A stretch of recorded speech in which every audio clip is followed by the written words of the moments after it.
There's a certain amount of glamour to the ministry, I think, a romance. A young man sitting in the audience listening to this man get up there, and for 30 minutes he's sort of spotlights on him, and he's pretty glib, and he has respect. After the service, people line up, want to talk to him, and want to get to him, and there's this nice plant with these buildings, and this guy's kind of the fellow up there that's the holy man, and there's something romantic about that in a kid's eye. It's another's eye. Man, I'd like to think of me like that. Look at me like that. What is not known, and I appreciate there is that respect in the ministry for good men of God. It ought to be. But what is not so recognized by especially young people and even people who are in church for a long time is the hard, lonely work that's involved in doing it right. Taking care of business, the midnight hours, the inconvenient time when your family sometimes is trumped and your own personal schedule gets all out of shape, and when you're not sleeping enough and there's trouble and somebody's complaining and you're hearing the gripes. Sometimes just before you walk into the pulpit, somebody's in your face. And you feel the responsibility when the attendance is down and there's not enough money to pay the bills. You're going to have to look at letting a staff go, and especially that time when you have to make it in spite of all the pressures to answer the phone and go to this place or do that. You have to make yourself get aside on a routine basis where you can get with God. And that's not so glamorous, not so romantic. And many young men rush into the ministry, I think, with the idea it's going to be all this glory, and many of them bog down when they see how much hard work it's going to be, or either they just float along and become a social guy. And a lot of preachers are not much preachers, they're just social men. They just hug the old ladies, and they're out in the community and doing stuff, and they're not really serious about God and not delivering much of His Word. So this is the part that's hard. This is the part really hard. But you can't be a good spokesman for God like we've been talking without doing this kind of work. So here's the how to prepare an expository sermon. This is getting down into the nitty-gritty. And I am grateful for the help of people like Jerry Vines and some others in their works, which have been a big help to me, helping me see how to do it. And I wish I could say I always do it. But I have to say, oh me, Lord, the room for improvement in my life needs to grow bigger. Number one, you're going to do it. So you're in your study. You've got a half a day or however many hours you've set aside. Maybe you can come back to it tomorrow and the next day. And here you are, and what are you going to do? Well, you're going to select the text. You're getting ready to preach. And that's a part of every preacher's life. Sunday morning, Sunday night, Wednesday night. You may have some help that can help you with that. But let me tell you, 3 sermons and maybe a Sunday school lesson a week will load your boat. You're going to do a quality job at every one of those. So you're going to have to find some time. You're not going to do it in an hour or two. And how many preachers do you know? They're starting off, well, Monday's my day off. I'm going to go to work Tuesday. There's so much from Sunday I have to process. Things around the church, got to keep everything oiled and greased. Some people are sick, they're in the hospital. I know somebody's needing 5 minutes. One of those imaginary things. It's always 55 minutes or an hour. And here you are going through the week, and boy, it's all of a sudden it's Wednesday, and you got a little devotional you kind of got out of Sermon Seeds or from Brother David Stone's website. It's Thursday, Friday, somebody needing something, somebody dropping by my office, preacher, I saw you here and I knew you didn't have anything to do, so I'll come in and visit with you. And then it's all of a sudden Friday and it's Saturday and you got 2 sermons for Sunday. Gosh, what am I going to preach? So you got to go and borrow from somebody. And that pressure.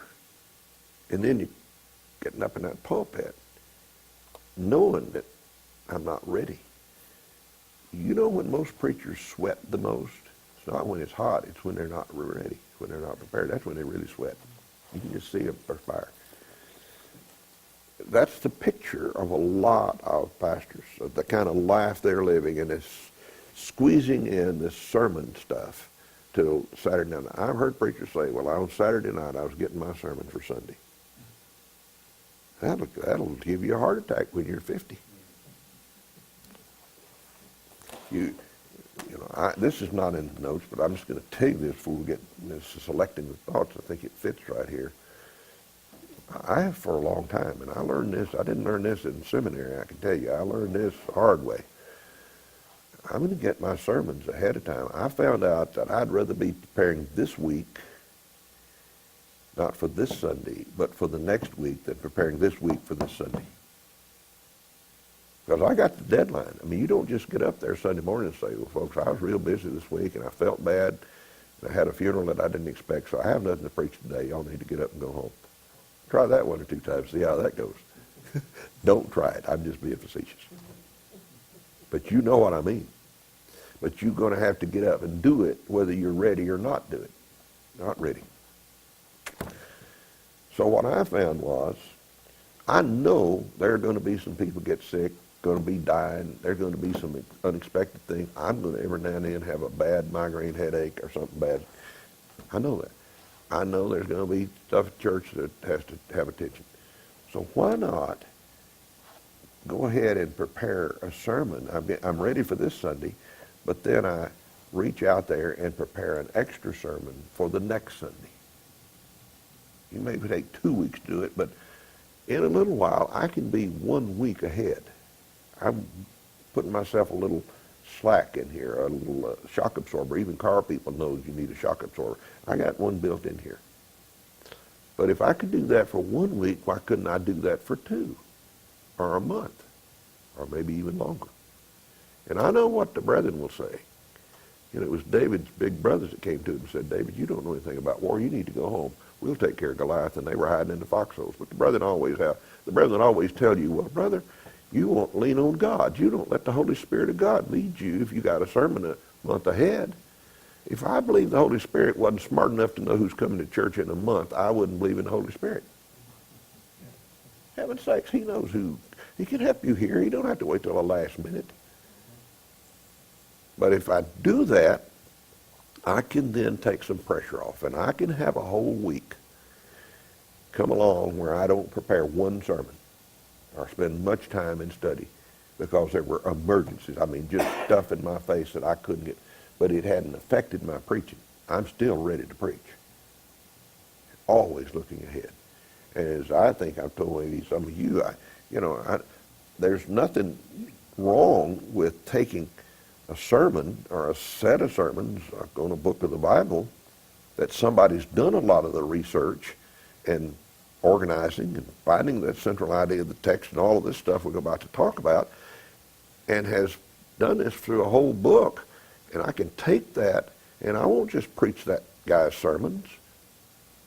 I'll take those sermons and use the research and do what I can, and I'll make them mine. Old Kermit told me, he had a lot of sense. Old Kermit said, he called me Les. He said, Brother Les, just remember you don't have any original sermons. If you did, you shouldn't, because they should come out of the Bible. Everything you're going to preach has been preached somewhere, probably many times. You don't have to reinvent the wheel. Learn. Let some of these men help you. They're dead now, but they still speak. You can take their material and you can get ahead. When it'll help you to be ready to preach. And I found that to be a wonderful truth. It helped liberate me in some ways. So I do that because I don't want to live where I'm pressured to get up and speak because it's Sunday and I'm expected to do it, but I'm really not ready. So working ahead, but you got to do it. It don't just happen. Always remember, Satan will have something good to keep you from doing what's the best. It'll be right in front of you if you're not careful. And that means you have to train sometimes the people in the church and let them know, I won't be available on the phone every time you call. I won't necessarily be at your hospital when you're having a surgery. I may have a deacon down there. Sunday Bulletin's a good place to do that. You spell it out, people can understand. Sunday Bulletin shouldn't be just a little joke sheet and a little order of service. It's not worth the paper to do that. If it's not substance, you shouldn't even have a Sunday Bulletin. But I could talk to you a whole seminar on Sunday Bulletins and stuff like that. And this is not administration so much here, but I'm talking about getting your people trained to let you be a man of God and not just a social man, where they accept that you are going to spend some time with God, and they insist that you do it. They want you to do it because they know that's going to benefit them because they're going to hear from God when you stand in that pulpit and preach. That, again, keeping your ministry in balance. And that means training people, and this don't happen overnight. In most churches, it takes at least 5 years from the time you become the senior pastor for the church is really you are the pastor. And most people never make it. Most people stay at a church about 2 to 3 years, and then they move on. A lot of it's based right here. Stuff we're talking about there is not taking care of business. So you go into your office, you're going to select a sermon. Choose one. So you got to select a text. And I'm talking about a text and selecting what you're going to preach. And that means you've been watching the people. There are certain needs. Just for example, if church burns, you're having to meet across the street on an open lot on a Sunday, you're probably going to have a sermon about the providence of God on that Sunday. It just demands it. So the situations around you do have some bearing upon the needs in the church, on bearing on what you're going to preach, the sermon selection. So here you are to decide. The text may be predetermined for you.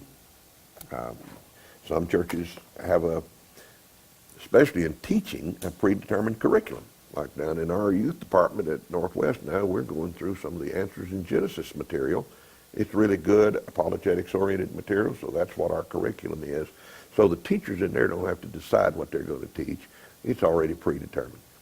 We're not of that type, but there are churches where the pastors are assigned pretty much for the year. They preach by what's called the calendar, the Lent calendar and stuff, and at Christmas and Easter and all these. So we're looking at a situation here where we're teaching,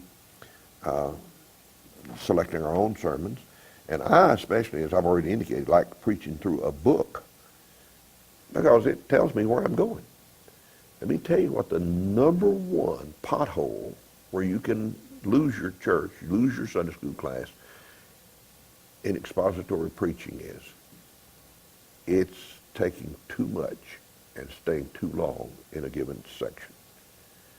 For one thing, you could spend a year on Genesis chapter 1, but your church is not going to like it. You're going to lose your audience.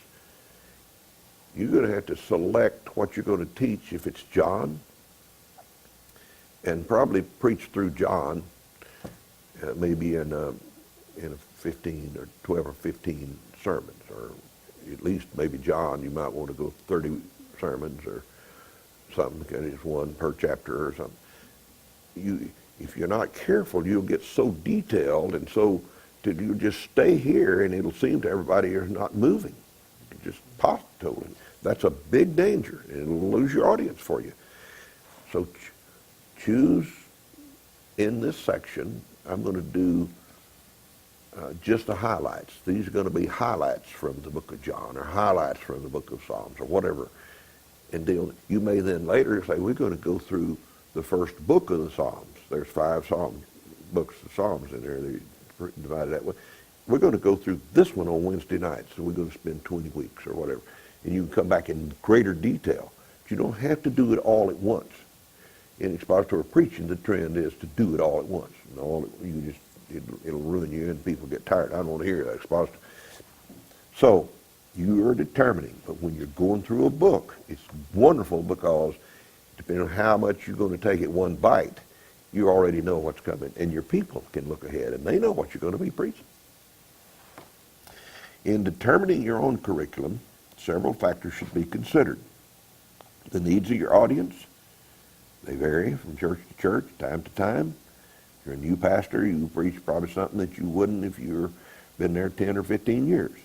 The type of audience you face, preaching to lost people or saved people, you probably wouldn't want to preach a whole sermon on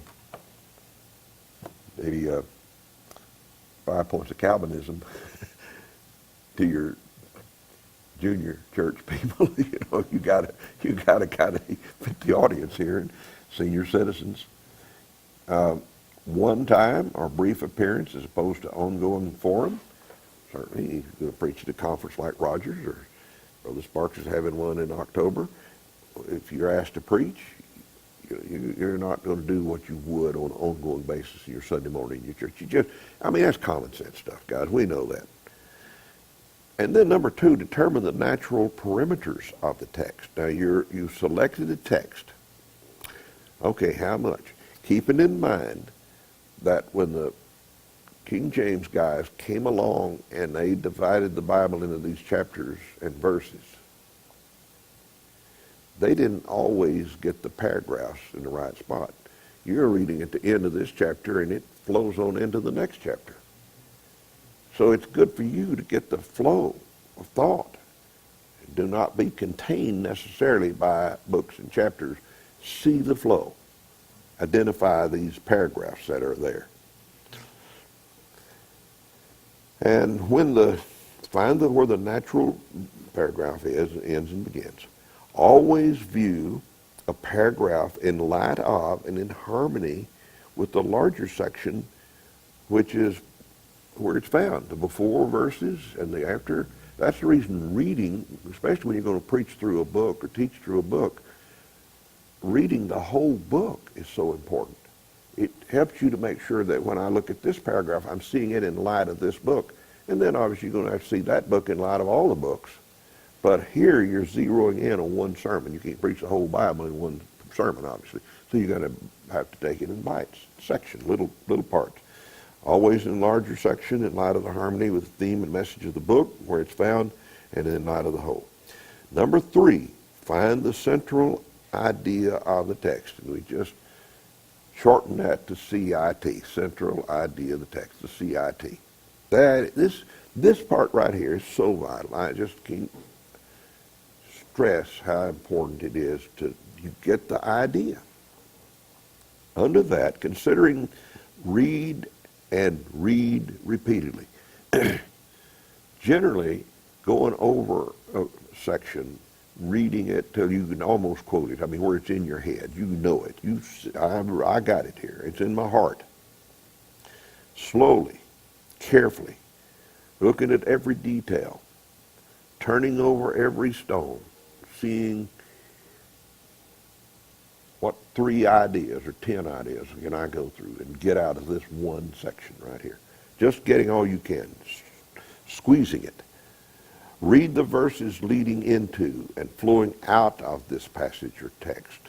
Be sure you capture God's flow of thought sufficiently to understand this text in light of what God had in mind. Because remember, that's your assignment.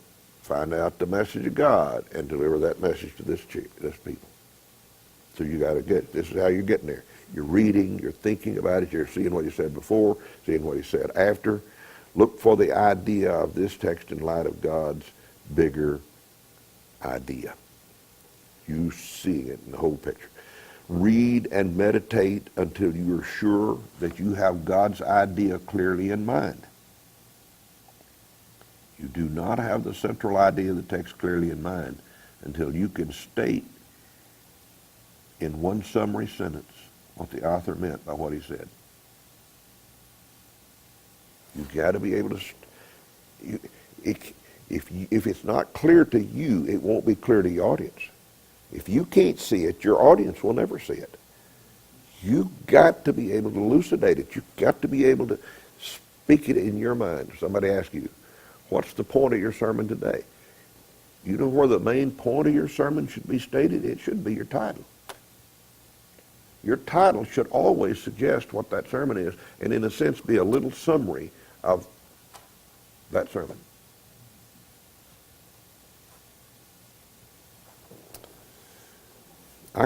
You need to think on that. There's more there than I'm saying. I'll just tell you. So getting it where it's in your heart, this is a central idea. And then capture what you find in your reading. As you're reading and studying, you ought to have a notebook, a pad, a yellow pad or a white pad, or your computer open where you capture, and some who are good at computers can just capture it on a notepad on your computer where you're throwing paint on the wall. I don't think any of us, I'm certainly not, and I doubt any of you are, smart enough to remember everything you're reading and getting. And you don't write everything you're reading down, but some of it you say, I need that. That really matters. That counts. That's where you want to write down. And man, what I'm doing, I'm still writing it down on paper, really, on real paper. But I'm telling you, I'll have 2 or 3 sheets of paper out there with those scribbles on it. And I mean, it looks like a hen scratched right there. But I'm telling you, it's a bunch of stuff that I won't, but I'm just getting it out there, just getting thoughts captured. And it's things, once you get into it, it's amazing how thoughts begin to come to mind. Write them down. Old Kermit used to say, thoughts are like birds. They quickly fly away. They fly away unless quickly caged. That's how he said it. That's the way it is. I have thought of some wonderful sermons in the middle of the night, and the next morning couldn't remember. Knocked me so mad I could. You know what I do? I got a sheet of paper by my bed now. I write them down. I sometimes write them down at night. I wake up and write that down. But I know the devil, he doesn't, Matthew 13 says, he steals the seed right out of your heart. What he'll do. And so some of my best preaching I lost. I've never gotten to do it. I'm mad at myself about it. So capture what you're writing, what you're getting. Have a legal pad. In your study, always capture what you learn and see throughout the daily process. And jot down headings as you study and find truths. Begin to arrange ideas, finding under appropriate topics. After I get a bunch out, I begin to say, this is a natural outline here, and I want it to be the outline as we're about to see in this text. Here, what's in that verse, not just my outline, but I see the scriptures, all of a sudden a lot of times it just blows. I mean, you can see the outline, it just sticks out right there. Write out the central idea of the text. You'll have to revise it. I do that time and again. This is when I start, I think this is basically what I see. But by the time I do research, I've reworded that a little and added an adjective or changed it and end up, but I'm honing it. I want to get it right. Or I can state it first for me, because I know I have to get it before I can give it to them. Clues. Here are just some clues for locating the central idea of a text, any text, wherever you are, in the first book, in the middle book, or the second, last book of the Bible. First of all, identify the CIT from a single statement in the passage. Sometimes the passage will tell you what the idea is. John did that in the whole book of John. What's the point of the book of John? What's he talking about? These things have I written unto you that you might believe in the name of the Son of God. This is all to get you to believe on Jesus Christ. He tells you right there, right in those exact words. This is what it's about. Not all of them are that easy, but many times when you're going through and you're looking for the idea here, he's telling you the idea in one form or another. It's coming out. But you got to hunt it. It's a little camouflage there in many cases. I don't think intentional camouflage. It's just not easy. It's not easy to see. Identify the CIT, central idea of the text, from the larger context. Overall context, we'll put it onto this one. It's the reason reading before, reading after, reading through the whole book when you're going to preach through it or teach through it is so important. And then identify the central idea from reoccurring ideas. He just keeps saying it again and again. What is that, one of those Psalms over there toward the end of the book of Psalms? When his strength endureth forever. What is that? His mercy endureth forever. And his mercy endureth forever. I kind of got the idea that's what he's talking about, his mercy of God. I mean, it just sticks right out. Look for the outline in the text. This is not always easy, but it is so good when you see it. And it'll be there. Understanding the outline. Here's a definition. An outline is a summary of a text that is written in the form of a list of main ideas and supporting points for those main ideas that are derived from the text. I have this very section in your book in outline form. You're going to see something like that in the scriptures. They are always, it won't be in outline form, but if you get to looking, you'll see, here's the main idea, here's a main point that supports it, and here's some ideas that support these ideas. There it is. When I'm studying and getting all this out, one of the first things I try to do after I get a lot of research done is get it in an outline form. Get the outline, it's there. And I figure once I get the outline, I'm on my way. I'm trucking. I can get the sermon. I can fill in the bones, and around the bones and, the flesh. But I need to get that outline first. Or early, I will say, not necessarily first. An outline has these 4 aspects to it. It will have coordination. It's related to each other. There will be some parallel thoughts, and there will be some subordination. And by that I mean there will be some supporting facts and information that supports the basic parallelism or main thoughts. And then there will be division to it. You will see it's not just a repetition. It has a definite division to it. And I think that'll become more obvious especially right after lunch here today. Each text will have its outline. And sometimes when you get to really digging, you'll see the outline backed up, and I didn't start right. I have to go to the verse before to get the outline. It really started up there, and it goes on down here. But you'll begin. That's something that only comes through study. You're probably not going to get that out of sermon seeds. You're going to get it when you get into the book, and you get to really talk to. And I will tell you, I know you've been there, guys. It is just so beautiful. You've been sitting in your office for 4 or 5 hours, silent as a tomb, just you and the Lord. And you're in there and you're digging, and you've read this history stuff. You got the picture. You've seen what somebody like Vine says, A.T. Robertson on some of these words. There's that outline. It's just there. You know it's talking to you. This is what it said. This is the word of God to be here. I see it. That's where it's born, in your heart. And I'll tell you, some of the best times I've ever had right in my office, just me and the Lord. Not up there in front of the church, not out there, just right there. Just when you know God's there and you're there, you see what he's saying. That's rich to you. I tell you, that'll fortify your soul. And that's what can happen. But it doesn't happen until you spend time with God and dealing in his book. Not waiting for some striking revelation, but get in there and say, what have you said to me? This is your revelation to me. I don't have to wait for a vision. Boy. Then when you want to tell somebody, that's when you can't wait to get to church. Wait till I get up there. I can't wait to tell them. This is what I see. Wow.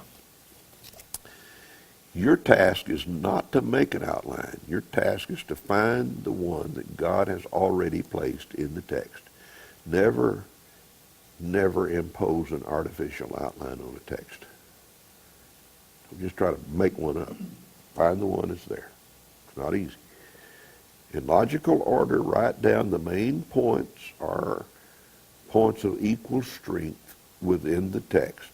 I use Roman numerals or some similar organizational. You can use bullets. We're in a day of bullets and sub-bullets, all kinds of bullets. Well, there's ways to do it, but it's still an outline. A rose is still a rose. You call it a skunk. These are called complements. This is what's These are the points. What do they complement? They complement the central idea of the text, the central message of God, and these are supports, complementing, building it, strengthening it. In logical order, write down the supporting ideas for each complement. These are called supplements, and that's just, you could call it something else, but in, I guess, a technical sense, probably in seminary, this is what they're going to call them, but I'm just telling you that these, you got points supporting the main central idea, and then you got points supporting the points, and it just stands there. It just builds. It's strength. There's a logical truth to it. I mean, it's really strong. In some cases, there will be supporting material for the supplements. You can record these in proper and logical order. And remember that in all cases, the text dictates the outline at all levels, not the reverse. The text dictates the outline. You don't turn it around. Never impose material into the text. And note here, some texts may not have a clear-cut linear outline. Outlines may be broader or not tight-knit. There's some variation here. This is often the case where especially in Hebrew poetry, like in the Psalms.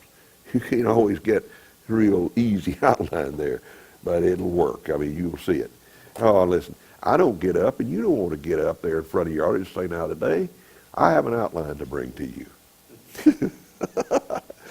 And my first point is this, and my compliment is this, and my supplement is this, and blah, blah, blah, blah. You just preach it. You're just preaching it. These people out there in that audience probably don't care about an outline. They want to hear from God. And they want to hear it clear. And you've done your homework so you can make it clear. And it's powerful because you heard it from God. You didn't hear it audibly. You got it out of his book. Wow. In fact, old Brother Harold Clayton down there in Houston, he's old now. But he's preached all over. He's a sort of fundamentalist guy. Old Brother Clayton say, and my first big point is, and my second big point is. Well, that's not all bad. I mean, it's kind of a style, a personal style of his, but it drove it home. And I tell you, if you ever heard Brother David Gibbs preach, Brother David Gibbs can preach. He'll touch your heart. And I'm going to tell you, he'll say, and I said this. And then he'll get down here at his next point and he'll say, and I told you this, now write this down. And he'll come back to it. And by the time he gets through, it's like a sledgehammer drove a nail in your head. You can't hardly get out of there without hearing it in your head. Gets it through, it stays with you. Seek to develop a propositional statement for the sermon. Now you're building the sermon. You're in your preparation. You're studying here. You're getting it together. You've got a text. You understand the text. You see an outline in the text. And now you're going to develop a statement for the sermon and determine the purpose. You're going to say, well, why am I preaching this sermon? How can I do it? Okay, the propositional statement transfers the central idea of the text into a theme.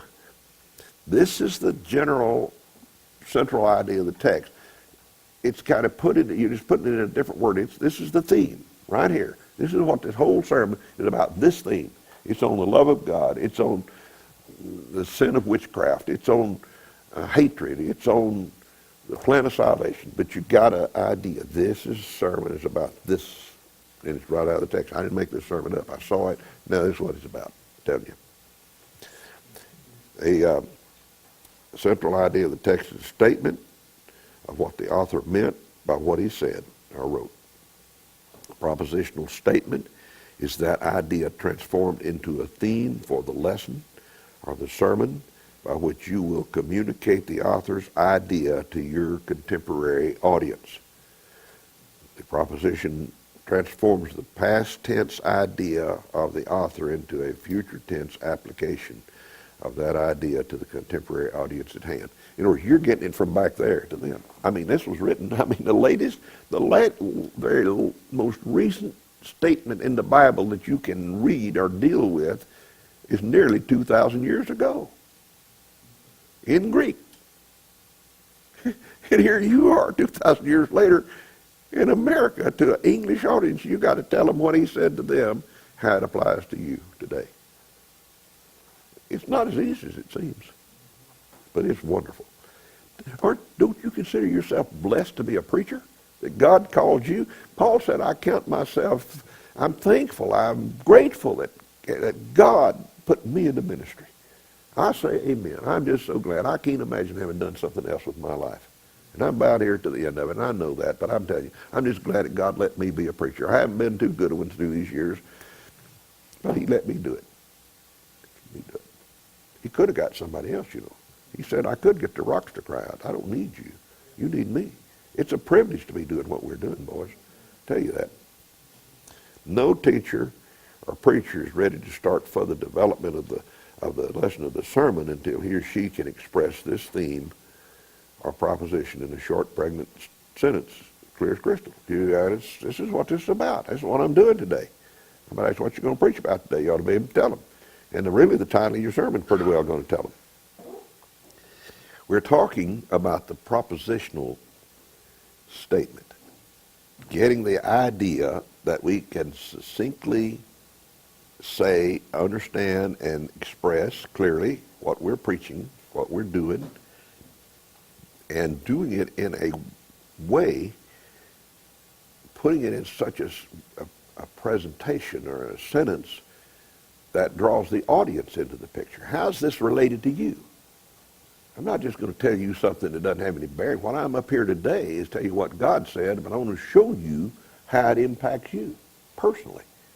You got to think this through to be able to state it so that people see themselves in the picture. And after all, the Bible does put them in the picture, so we're not making this up. And as I say here on number 3, work to transform the proposition into an interrogatory sentence. This sentence should consist of really an interrogatory adverb, a cardinal number, and a plural number. It's like we're in Psalm 23. I want to preach from verse 1 today. The Lord is my shepherd. And from here, I will show you 3 personal truths about the Lord. I mean, it's just putting it in. I'm going to show you. You're going to see these. By the way, this is expository. I'm going to do that. I'm telling you I'm going to do it. You know what they're saying? Show me, preacher. You don't need to announce something you can't do. If you tell them you're going to tell them, you need to tell them you told them. So, the Lord. Talk to you about the Lord. Tell them who he is. Tell them who God is. Is mine. Personal. I know him. I can tell you about it. I've had him in my life. He's my shepherd. To tell you about him being personal. It's not a God out here, a pantheist God. It's not a God on earth. It's a real God who knows us one-on-one. And I'm going to tell you he's my shepherd.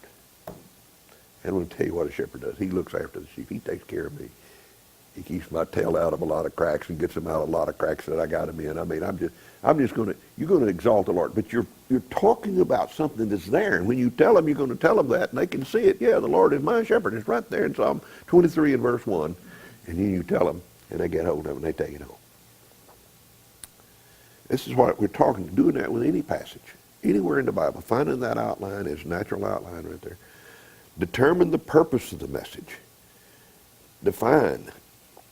Let me ever give this purpose. The purpose is what the teacher or the preacher specifically hopes to accomplish in the lives of the listeners with this particular message on this particular occasion. I'm going to preach from Psalm 23:1, and here's what I'm going to preach. I'm going to show you 3 truths about the personal God. And what I hope is you appreciate him more and you make him yours personally.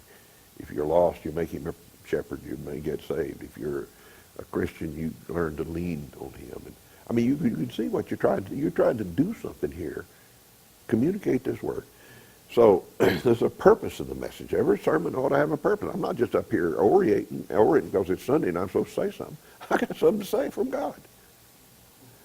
What do you want the listeners to do about this sermon? What do you want them to do? Well, if you don't know what you want them to do, they probably won't know what to do either. So an example, 2 Timothy here. I just go run through this right quick. In chapter 1, all the way through chapter 2 and verse 13, the central idea was that Paul charged Timothy to faithfully pass Christianity on to the next generation. in spite of opposition. That's what you see.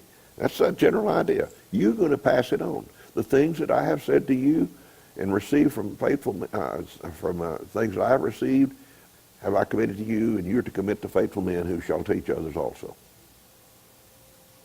The proposition: Christian leaders should faithfully pass Christianity on to the next generation in spite of all opposition. The interrogatory sentence: what three issues did Paul raise about passing Christianity on from generation to generation? Well, number one, Paul, who received the Christian message, committed it to Timothy.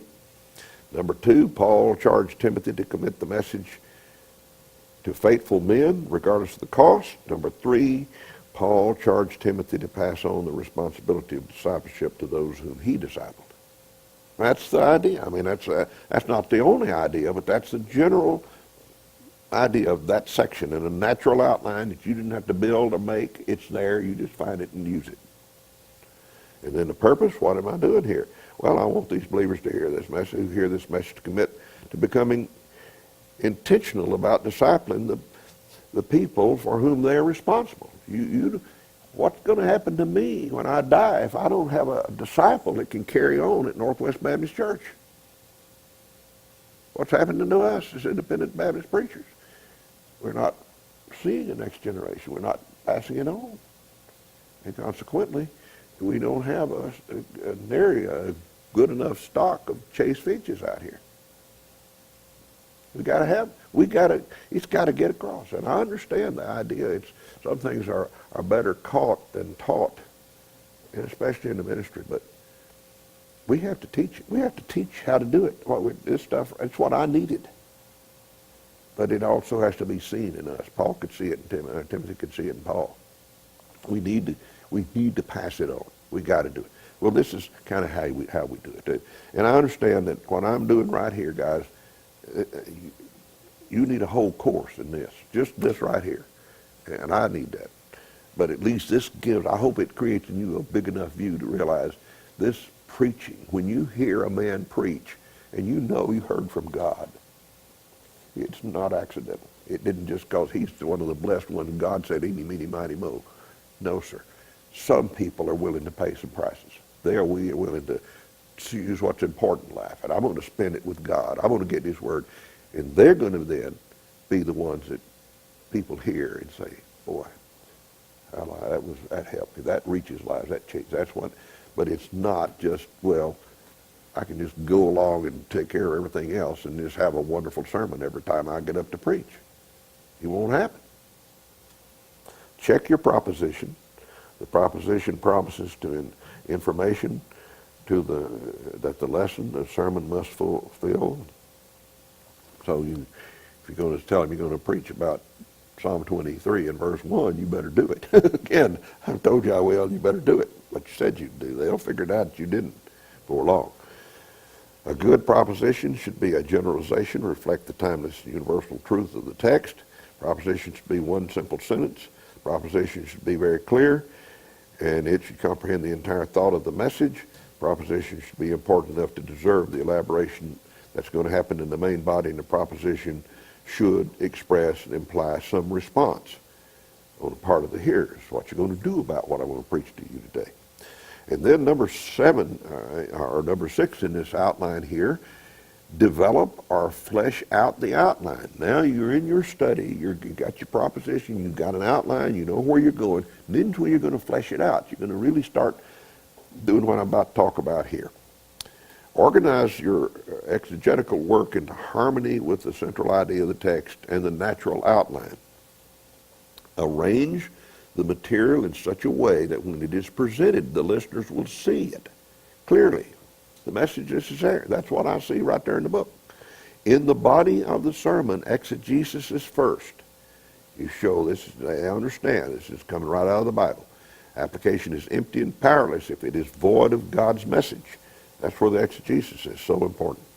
Include definitions, language. Sometimes you have to say, this is the idea, the definition of grace. We're going to give it to you from the Bible. And you could quote maybe something from James Strong. It may not be exactly what the Webster says. We're using the definitions of the Bible. This is God's word. So sometimes you have to do a little explanation. But our big mistake is don't get too hot on your Greek. I hear preachers, well, the Greek says this, the Greek says that. Most of us are not very good Greek scholars. And you can use it, but I wouldn't make a big deal out of it. It shouldn't become the tail that wags that dog and distract. It just get on. The idea is not what the Greek says. The idea is we got the right message. This is the right definition right here. So sometimes you have to give those definitions. In the body of the sermon, exegesis first, definition include language explanations, historical background, and see, it's not just a definition out of the dictionary. It's sometimes a going and explaining what was going on in the first chapter of Esther. You know, who Artaxerxes was, that the word are not Artaxerxes, Xerxes, Ahasuerus. I mean, how many people know, they think Ahasuerus was his name. Ahasuerus is like president. Well, president who? President Washington or President Obama or President Bush? Which one? You have to explain some of this stuff. This is where your definition comes in, but you don't know that if you don't, I mean, you can't explain that if you don't know that, of course. Include application. This, you know, you're fleshing things out here. Add illustrations, antidotes, testimonials, other devices that enable listeners to visualize and see it. That's what you want. You don't want them to be out there sleeping and thinking about lunch at Luby's. You want them to be out there seeing what you're talking about. And it has to be interesting. You have to use good language, choice of words. Otherwise, they'll be wandering around in tunes in their mind. Apply the truth to real-life, contemporary situations. This is where you see how to do illustration. Man, you know, I'm talking about Esther. Most people think Esther is one of the great heroines of the Bible, and Mordecai. Well, in one sense they are. But you got to understand, like I said earlier, guys, they weren't in the middle of God. They wouldn't have been in Shushan of Persia. They should have been down in Jerusalem, Israel, having built a city back. God doesn't want the promised people to not to be in the promised land. They should have been over there. They're backslidden Christians, or Jews. Well, you know, when I get to talking about Esther in a beauty contest and explaining that Xerxes, the most lustful little man you could find, even though he was a kingdom ruler. I mean, he's in here, he's having sex with a woman every night, and he can do it. You understand? Then people, they're hearing that. They don't know that for the most part. Your idea is this is not Esther's story. This is God's story. This is a providence of God taking care of his people even when they're out of his will. But how much better it is to do the will of God voluntarily than for you to have to be forced into it by the genocide of your nation. Get the message, the big message. And when you preach through a book, by the way, it shouldn't just be this message today. It should be from this section and show that. But then when they hear the whole thing, they see the whole book, it comes to life. Because you've explained it. You've exegeted the thing in not one message, but several. Make sure to use adequate supporting evidence and other reinforcing materials, sometimes quotes from other verses in the Bible. Like in that case, it's easy to say, the heart of the king is in the hand of the Lord. Boy, can't you ever see it working through a guy like Xerxes, and how God changes his heart through the providence of God. Instead of hanging Haman, or hanging Mordecai, he's hanging Haman. That's the intervention of God. There's no human who could do that. People need to see it. Supporting evidence, quotes from other verses and other sources.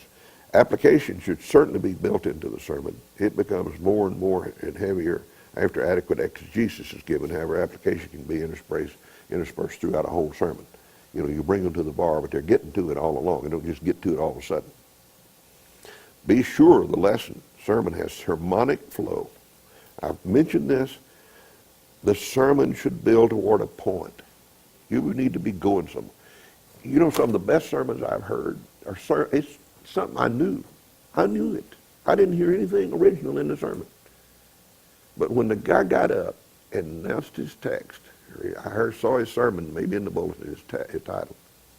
And then he had an introduction. An introduction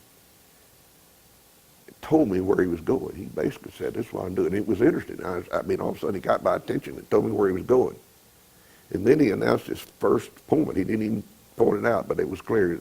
And then I saw it, the second point. He proved it. And then I saw him come right in where he said he was going, right to it. And I mean, the whole sermon just, it's like a train starting on the track. And I knew when he cranked it, it was coming into this station. But when he got in there, I wanted to shout. I saw it coming. He told me what God said, and I saw it in the book. You can't always do that. I don't always do it. I don't hardly ever do it. I wish I did it every time, but I wish I could. I'm just telling you, that will touch hearts. People get home to God, and they see God spoke to me today. Well, so you are fleshing out this thing, and you're getting to it sermonic. That's kind of what I'm talking about. The sermon should call the listener to conformity to the message of God as presented and seen in the text. And you see how then it becomes the Word of God, not the message of Brother Hutson. That's the way it ought to be. Not what he's tried to get me to be faithful to church and rebuking me and kicking me in the butt because I'm not. It's God who's convicting my soul. We're the preachers of God's Word. God's Word. The message should bring about a change in the life of the listener. It should bring about bring a listener to a decision. And notice that I'm not going to spend a bunch of time here because we're going to spend a whole session right here in just a little after lunch. But it should have these basic elements. Introduction should be approximately 5 to 10% of the sermon. The body should be about 80 to 90% of the sermon. Exegesis should be about 40 to 45%, and that will happen in the body. Application should be about 40 to 45%. It won't all be at the end. It can be interspersed. And the conclusion should be approximately 5 to 10% of the sermon. And as you're going to see here this afternoon, we're going to look at the introduction, the body, and the conclusion. The body in a 35, 40-minute sermon, which is about as much as what as old Kermit said, the mind can absorb only what the seat can endure. That means your introduction needs to be about 3-4 minutes. Your conclusion, 3 or 4 minutes. You already spent about 8 minutes, 7 or 8 minutes. Your body should be about 20 to 23. And keeping that balance, keeping that also from getting like that quilt in the bathtub, running the bath. Your sermon needs to stay on track, and you've got to think about how many sermons have you heard where a guy said, well, I finally got to my introduction, but my time's out. You know what I'm thinking? You ought to have prepared your sermon so that I didn't want to just hear your introduction. I wanted to hear the sermon. I wanted to hear what's in this text. You didn't tell me. And I kind of feel a little bad about it when I hear that. It's usually funny, and the guy's laughing about it, but I'm not laughing, and most people are not laughing. They're realizing you need to do your homework. You need to spend more time in your study getting ready to preach. Well, edit your sermon. You got to think about the time constraints. If you got 30 minutes, you probably need to stay to about 30 minutes. And I wish I did that better. I'm so sorry that I don't always. Extremely careful that you are not guilty of overkill, including too much information. You don't have to preach everything. You want to get the message across. That's the main thing. Get the message across. That means you have to leave out. When you're preparing, you'll probably have a lot more notes than will go into that sermon. Save them for later. Preach this. And when you're up there, get it up, speak up, shut up, and sit down. Stand up, speak up, shut up. And that way, a little outline. So there to that. It's not easy to do. Don't spend a bunch of your time swirling around telling funny stories, trying to be a comedian when you're not and all that stuff. When you get up to preach, get up and preach. And when you're through, sit down or have the invitation. Well, I won't read all of this because it's in your notes, but I will recommend that again, that Power in the Pulpit that's in your notes there. It's excellent.